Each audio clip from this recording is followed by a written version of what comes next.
Welcome back, Hi Gamers. We're excited to share with you the best settings to use for your controller on any console or even the PC. If you haven't already realized, there are better settings than the default settings Warzone has decided to give you.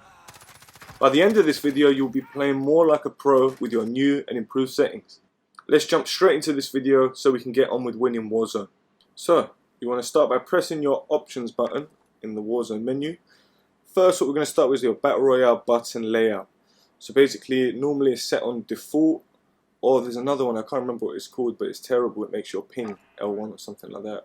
But basically, you want to set it to tactical. All that it does is it allows you to crouch and slide cancel much faster. So basically, it swaps your melee and your crouch. So your melee is now circle, and your crouch and prone and slide is now R3, which is so much better and easier for Warzone. If we go over to your stick layout, just keep that default. And I don't know why you'd click invert vertical look, because it just goes the complete opposite direction when you're using your analog sticks, so keep that normal.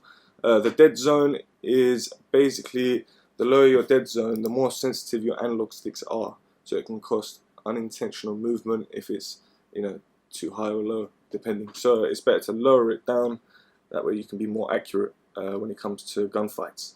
With the stick sensitivity, I normally put it on 6 or 7. Normally I used to have it on 15 when I first started playing Warzone. Then I realized that Warzone's more of a slow paced game but can get really fast, so I found a happy medium with 6 or 7, improving my accuracy amazingly, and I recommend not having it too high, like 15, which I used to have it, or even too low as 4, because you'll be too slow. So with the ADS sensitivity multiplier low zoom, which is for your short to medium range weapons, you want to lower the number so that it's slower and more accurate when aiming down sight with your short to medium range weapons. When it comes to the ADS sensitivity multiplier high zoom, you want to increase the number so that it's faster with your sniper to aim down sight and to move around. When it comes to the aim response curve type, I've heard that dynamic is probably the best, or even standard. Linear is not really worth the use. Personally, I find this due to personal experimentation, if you want to test it and see which one's best for you. When it comes to the controller vibration, I'm saying this now, you want to turn that off. That thing has become a distraction. Whenever you get shot at, your controller vibrates and you get thrown off, and it could throw off your accuracy. So if you move over to the weapons section where it says aim assist, weapon mount, or whatever, I would just change that to whatever you prefer. When it comes down to use reload behavior, this is the most important setting, I believe. I would change that to contextual tap.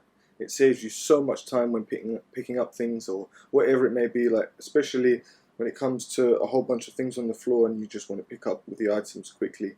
Tapping X is so much faster than holding X on every item. The only problem is when you're in a car or helicopter, you may accidentally jump out. So it takes a couple games to get used to, but definitely do it. Okay, so if you go down to your movement section, with the slide behavior, you've got to put that on tap. That makes you be able to slide cancel so fast, and you can move across the map. From medium to long range distances, people will almost find it impossible to hit you when you're sliding around, unless they get lucky and headshot you on an off chance. With the auto move forward, I disable that. It's dangerous. The same with the automatic sprint, that's just dangerous stuff. You could automatically move in a place you don't want to go, or fall off a building, or wherever it may be. With your parachute auto deploy, I find this an essential key to winning and starting Warzone.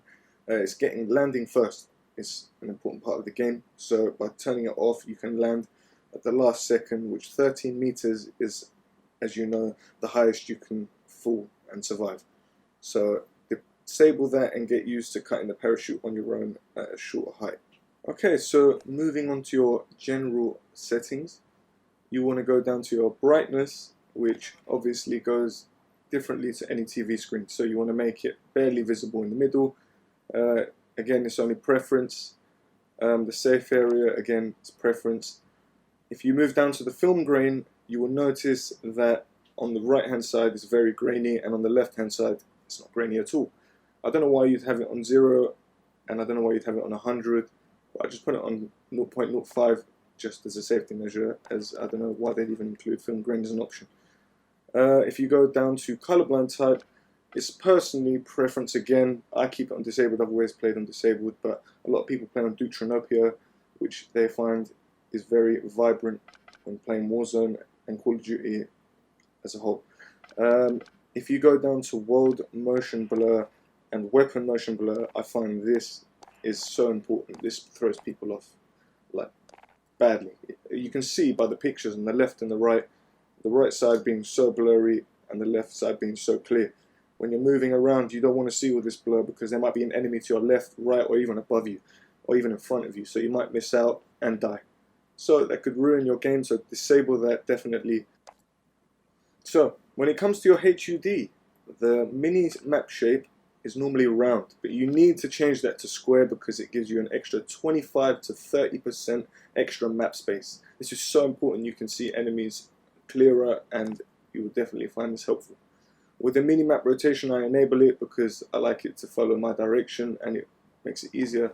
Again, preference. With the compass cardinal direction text, most people have it on letters and my friends do direct me in south, west, whatever it may be, so I'd keep it on letters unless your friends put numbers, which is actually better because it's more precise. If you go down to the content filters, that's all personal preference, you know, it's all profanity stuff, and if you don't like blood and whatever, you turn that sort of stuff off. If we head over to the audio section, you want to go to audio mix and then you want to change it to boost high. Most people, I don't know what the first one is, but most people have it on boost high. Basically, boost low is for like explosions and whatever, but boost high is for the footsteps, which is key to the game, and hearing people is just essential. So I'd click it on boost high. With the master volume, I keep it on 100, that's all the sounds, all the whole gameplay and everything. With the music volume, turn that off. You don't need that, that's just a distraction. All you can hear is just loud music. Unless you want a little bit on, just as a little background. Dialogue volume I've turned to 75, I don't really need to hear that primarily. But the effects volume I've kept as 100. The reason is that you can hear the footsteps, opening doors, picking up a gun, that is all the effects volume, keep that on. Juggernaut music, turn that off, you don't play Juggernaut that much, and if you do, you don't want the music, it's so loud and distracting. Hit marker sound effects, for all you Modern Warfare COD 4 players, put that on classic if you love the old school sounds of hit marker. Comment in the section below if you're a Call of Duty 4 fan and you've been playing ever since, and if it still is your favourite Call of Duty. I mean, I really respect Call of Duty Modern Warfare for keeping it, you know, Modern Warfare style, and including the old maps because they were the best. All this voice chat stuff is, again, personal preference. I just change that to whatever you prefer it to be. Alright guys, thank you very much for watching this video. If you have any questions, please ask in the comment section below. If you're confused about anything, let us know and we'll answer them as best as we can. If you haven't already, please hit that subscribe button, we'd really appreciate it. We're trying to get to 1,000 subscribers. Thank you again for watching. Have a good day, and we hope you win on Warzone now that you've got your pro settings. We look forward to seeing you again soon.